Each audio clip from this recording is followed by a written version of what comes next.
A common feature of many of the new decisions bringing European fairness doctrine more, advancing the birth of a European fairness doctrine, is the focus on the support for the active consumer.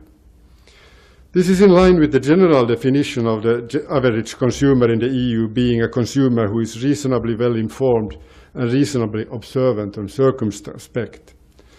And I mentioned here several lines of decision as examples.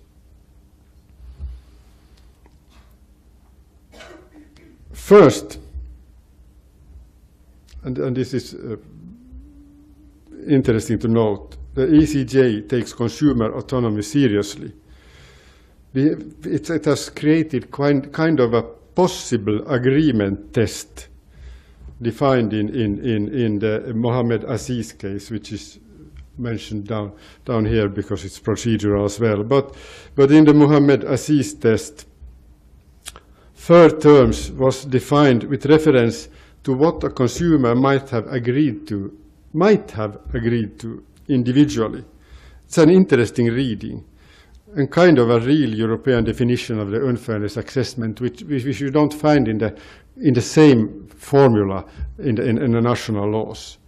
The court says, in order to assess whether the imbalance arises contrary to the requirement of good faith, it must be determined whether the seller or supplier, dealing fairly and equitably with the consumer, could reasonably assume that the consumer would have agreed to the term concerned in individual contract negotiations.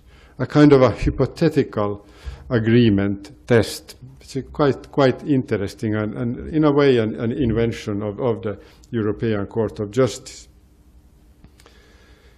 We also, in the same vein, we also have a particular transparency test which was formulated in Van Hove case.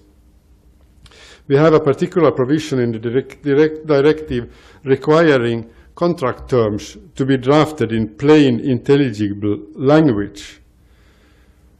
And it was in this case given an interpretation which brought this quite much further than covering a poor linguistic understanding of the terms. I cite again that term is drafted in plain, intelligible language.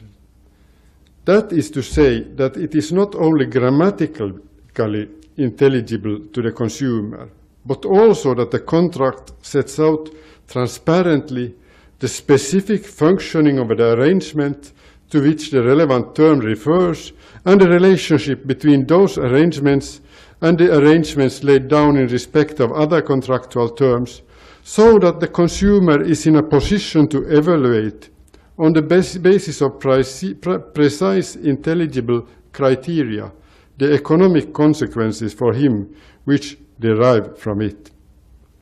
And this was some complicated financial agreement. As you know, you can understand each clause, but then if you are a consumer, it's not necessarily very easy to understand what this really means. But here are the courts as well. Even though grammatically you understand the contract, it's not sufficient. You have to understand the economic consequences. As a reasonable, bright consumer, you have to understand what this really means as well, which is quite a radical transparency test. Again, you had transparency here. Most interestingly, the ECJ has not only emphasized the active role of the consumer as a contractual party, it has also made an effort to safeguard the procedural position of the consumer. Protection of unfairness in contract law does not function if the consumer does not have a reasonable possibility to procedurally plead unfairness. From this demand for fair contract terms, this has been only a short step to demand for fair procedure. I would say this is a kind of a jack-in-the-box effect of the directive. Probably nobody could foresee when the directive was adopted.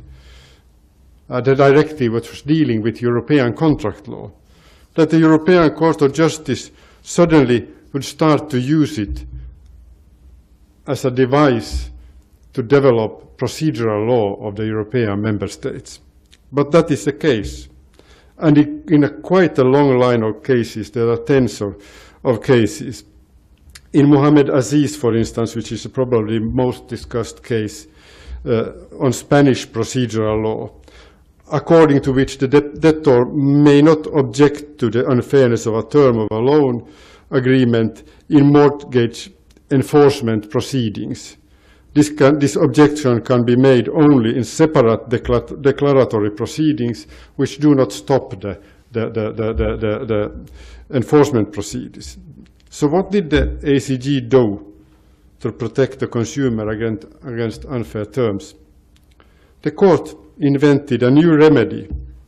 They required staying of the enforcement proceedings so that the possible unfairness can be assessed. Quite interesting. And there is quite a lot of other decisions on fair procedures from the ECJ as well, which I mentioned some here, but there are lots of others as well, which I will not bother you with in this context. It's interesting that most of the cases now coming from the ECJ rather focus on procedural law rather than contract law, if you can make this distinction. But they show how the directive is about to get an important role in the building of a Europeanized but nationally anchored legal consumer protection policy. The directive has forced law to think for fairness more broadly than just within the pure contract law environment. Quite interesting.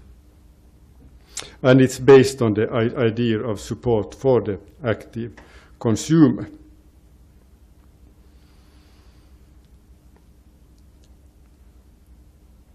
Well, the path-breaking function of the directive has also been important. Has been important.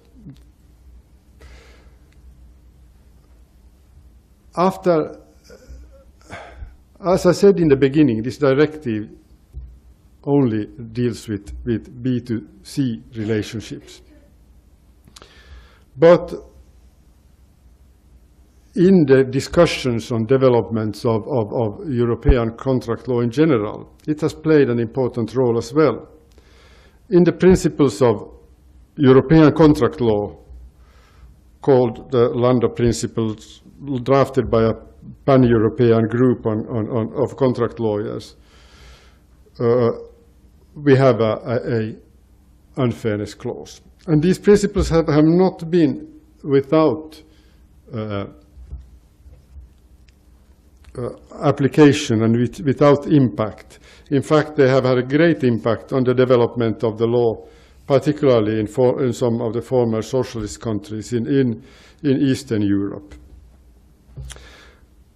And in these Landa principles, the directive concerning unfair contract terms was used as an inspiration for a general rule on unfair terms not individually negotiated, which would be applicable both to business to consumer and to business relationships. The solution was, in other words, as to its starting point, quite similar to the traditional German approach, but perhaps somewhat wider, as it covers not only pure standard form terms, but also terms not individually negotiated. And the wording of the provision which you find in the Landa principles is directly borrowed from the directive. And there was much discussion when the principles were developed as to the relevance of such a rule. And in the commentary to the principles, there is mentioned, for example, some clauses in contracts between in a contract between a person running a small petrol station and a large oil company from which he obtains his oil products. And the example indicates, in business-to-business cases, the need for the general clause has been perceived as particularly strong in contract relationships between small firms dependent on bigger ones. So there has been in the discussion, of course, the suggestions that this rule should be limited only to contractual relationship between bigger and smaller firms. But that has always been turned down because all such kinds of limitations would easily result in the development of a large quantity of black letter law on the delimitation itself, on the definition of small business, rather than focusing on the substantive issue in the contract. I can mention that also the draft common frame of reference that is made by the study group on European Civil Code and the research group on European private law continued this move and kept the general clause for both business to consumer and business to business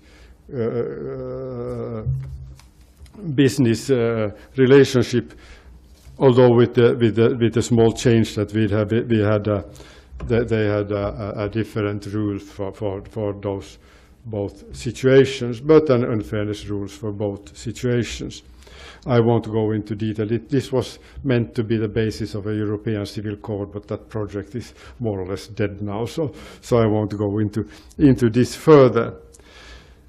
I just note that even for business-to-business agreement, if you look in the global context, one might even see a useful role for a principle of fairness. You find here and there case law where courts tend to bring up fairness arguments, and also in arbitration cases. It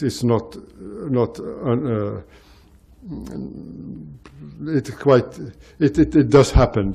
It's not regular, but it does happen that arbitrators use reasonableness arguments to decide the issue.